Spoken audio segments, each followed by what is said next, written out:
ਬਿਸਮਿਲ੍ਲਾਹਿਰਰਹਿਮਾਨਿਰਰਹੀਮ। ਮਿੱਠਾ ਦਹੀਂ ਤੇ ਮਲਾਈ ਵਾਲਾ ਦਹੀਂ ਕਿੱਦਾਂ ਜਮਾਈਦਾ ਵਾ, ਉਹ ਜਮਾਉਣ ਦਾ ਤਰੀਕਾ ਅੱਜ ਮੈਂ ਤੁਹਾਨੂੰ ਦੱਸਦੀ ਹੈਗੀ। ਉਹ ਵੀ ਆਪਣੀ ਬਹੁਤ ਹੀ ਮਿੱਠੀ ਜ਼ਬਾਨ ਪੰਜਾਬੀ ਜ਼ਬਾਨ ਦੇ ਵਿੱਚ ਮੈਂ ਅੱਜ ਤੁਹਾਨੂੰ ਸਾਰੀ ਰੈਸਿਪੀ ਤੁਹਾਡੇ ਨਾਲ मैं शेयर करती हैं इस वीडियो ਦੇ ਵਿੱਚ।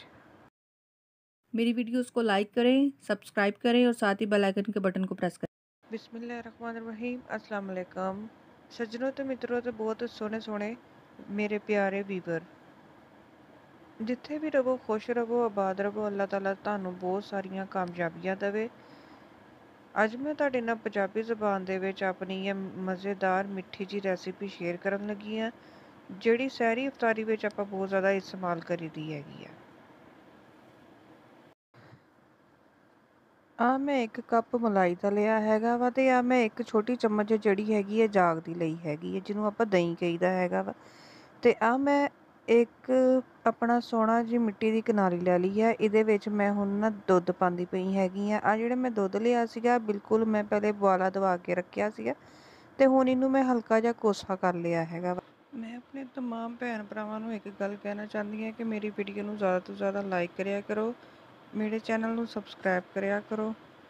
आ हुण जाग मैं लिया सी, इहदे विच मैं 2 चमचियां दुध दी पा लैंदी हाँ ते इहनूं हुण मैं चंगी तरह हिला लैंदी हाँ। वीडियो नूं लाइक ते चैनल नूं सबसक्राइब करन विच कंजूसी ना करिया करो। बहुत मज़े दी साडी दही बनन वाली हैगी है। इहदी असीं भी लस्सी भी बनावांगे ते चटनी भी बनावांगे। दुध नूं मैं पहले तो उबाला दवा के रख लिया सी ते उहदे उपर जिहड़ी मलाई आ गई सीगी, ओह मैं कप भर के रख लिया सीगा। हुण ओह मैं इहदे विच दही दे अंदर पा दिंदी हैगी हाँ ते इहनूं मैं हिला दिंदी हैगी हाँ। हिलाउण तो बाद हुण जिहड़ा मैं जाग लिया सीगा ओहनूं मैं एक साइड ते करके इहनूं आपां जाग ला दिंदे हाँ।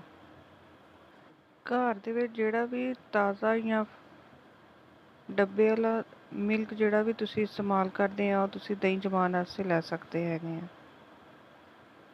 ਹੁਣ ਇਹਨੂੰ ਕਿਸੇ ਵੀ ਪਲੇਟ ਜਿਹਦੇ ਨਾਲ ਜਾਂ ਢੱਕਣ ਦੇ ਨਾਲ ਤੁਸੀਂ ਪੂਰੀ ਇੱਕ ਰਾਤ ਵਾਸਤੇ ਰੱਖ ਦੇਣਾ ਹੈਗਾ ਵਾ। ਇਹਨੂੰ ਇੱਕ ਪੂਰੀ ਰਾਤ ਰੱਖਣ ਤੋਂ ਬਾਅਦ ਇਨਸ਼ਾਅੱਲਾ ਸੁਬਹ ਸੈਰੀ ਦੇ ਵਿੱਚ ਮੈਂ ਤੁਹਾਡੇ ਨਾਲ ਮਿਲਾਂ। ਮਿੱਟੀ ਦੇ ਭਾਂਡੇ ਦੇ ਵਿੱਚ ਦਹੀਂ ਜਮਾਉਣ ਦਾ ਆਪਦਾ ਹੀ ਅਲੱਗ ਹੀ ਸਵਾਦ ਹੈਗਾ ਵਾ। ਬਿਸਮਿਲ੍ਲਾਹਿਰਰਹਿਮਾਨਿਰਰਹੀਮ। ਮਾਸ਼ਾਅੱਲਾ ਮਾਸ਼ਾਅੱਲਾ, ਦੇਖੋ ਜੀ ਕਿੱਡਾ ਸੋਹਣਾ ਮਲਾਈ ਵਾਲਾ ਤੇ ਮਿੱਠਾ ਦਹੀਂ ਸਾਡਾ ਤਿਆਰ ਹੋ ਚੁੱਕਿਆ ਵਾ। ਬਾਜ਼ਾਰ ਨਾਲੋਂ ਵੀ ਵਧੀਆ ਸਾਡਾ ਦਹੀਂ ਜਿਹੜਾ ਹੈਗਾ ਉਹ ਤਿਆਰ ਹੋ ਚੁੱਕਿਆ ਵਾ। थोड़ी जी मेहनत कर लिया करो तो इस तरह तुसीं भी अपने घर दे विच दही जमा लिया करो, जिहड़ा बहुत सौखा तरीका हैगा वा दही जमाउण दा। हुण मैं तुहानूं एक होर बर्तन दे विच पा के दिखा दिंदी हां कि देखो साडा दही किड्डा सोहना जम चुक्किया है। आ देखो जी किन्ना प्यारा साडा जिहड़ा दही हैगा वा ਉਹ ਤਿਆਰ ਹੋ ਗਿਆ ਹੈਗਾ ਵਾ।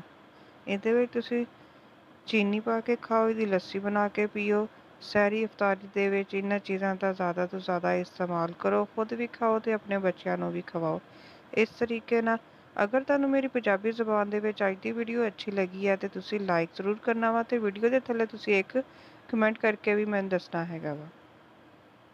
अगर अजे तक तुसी मेरे चैनल नूं सबसक्राइब नहीं किया हैगा तो जल्दी ने मेरे चैनल नूं सबसक्राइब कर दो तो नाल ही बैल आइकन दे बटन नूं प्रेस कर दो ताकि मेरी नवीं आने वाली वीडियो का तुहानूं सब तो पहले नोटिफिकेशन मिल जाए। मैं उम्मीद करनी है कि तुहानूं मेरी अज दी यह वीडियो जिहड़ी है चंगी लगी होगी तो लाइक कर दीजिए। अपना ते अपनी फैमिली का बहुत सारा ख्याल रखियो। मिलते हैं एक और बहुत चंगी वीडियो दे नाल। अल्लाह हाफिज़।